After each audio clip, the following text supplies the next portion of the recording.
Thank you all very much. Thank you. Want to talk about ISIS? Is there a reason that you don't want to talk about ISIS? All right, what about ISIS, guys? How often are these people talking about the issues that we talked about today? Of course I'll talk about ISIS. But today what we're talking about is a community in which half of the people don't have jobs. We're talking about a community in which there are hundreds of buildings that are uninhabitable. We're talking about a community where kids are unable to go to schools that are decent. You want to ask me about ISIS? We will talk about ISIS. Yes, we could get rid of Gaddafi, a terrible dictator. We came, we saw, he died.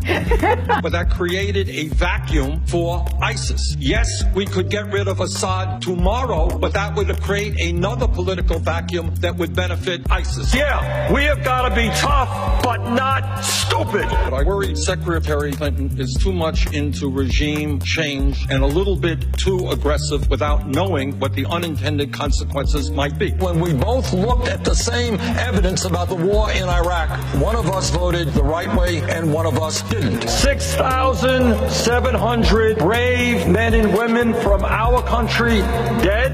Huge instability in the entire region, and we are paying the price today for that instability. Countries like Saudi Arabia and Qatar have got to step up to the plate. The United States must not be involved in perpetual warfare for a dozen different reasons, not the least of which is that ISIS would like American combat troops on the ground so they can reach out to the Muslim world and say, look, we're taking on those terrible Americans. We will lead the world in defeating ISIS, but at the same time, we will rebuild the disappearing middle class of this country. What you have now is a very dangerous moment in American history. Our people are fearful. They're anxious about the fact that they are working incredibly long hours. They're worried about their kids, and they're seeing all the new income and wealth going to the top 1%. And they're looking around them, and they're looking at Washington, and they're saying, the rich are getting much richer, I'm getting poorer. What are you going to do about it? What are you going to do for my kids? Big money interests have taken more and more out for the few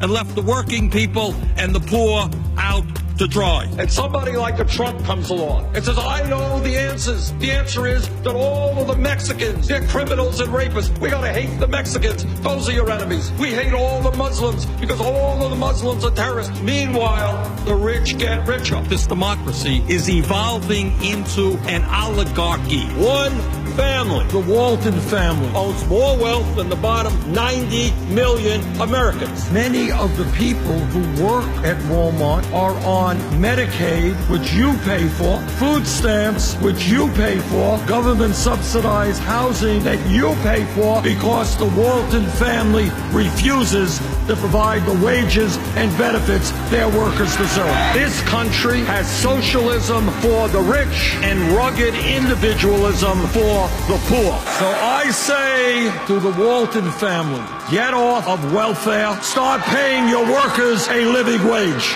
I've got a problem. I've got a problem with a president and a Congress which allows 5 million children to go hungry, 2 million people to sleep out on the streets, cities to become breeding grounds for drugs and violence. We have more people in jail than any other country. What do we have to do? Put half the country behind bars? If you want to get tough on crime, let's deal with the causes of crime. Let's demand that every man, woman, and child in this country have a decent opportunity and a decent standard of living. Let's not keep putting poor people into jail and disproportionately punishing blacks. Obviously, ISIS and terrorism are a huge national issue that we've got to address. But so is poverty, so is unemployment, so is education, so is healthcare, so is the need to protect working families. And I will.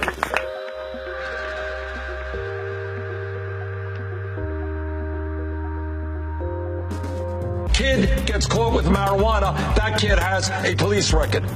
A Wall Street executive destroys the economy, no criminal record. That is what power is about, that is what corruption is about, and that is what has to change in the United States of America.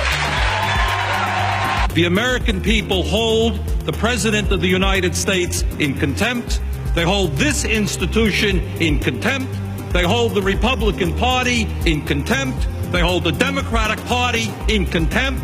They think that maybe, given all of the crises facing this country, it's about time that there was some bold leadership here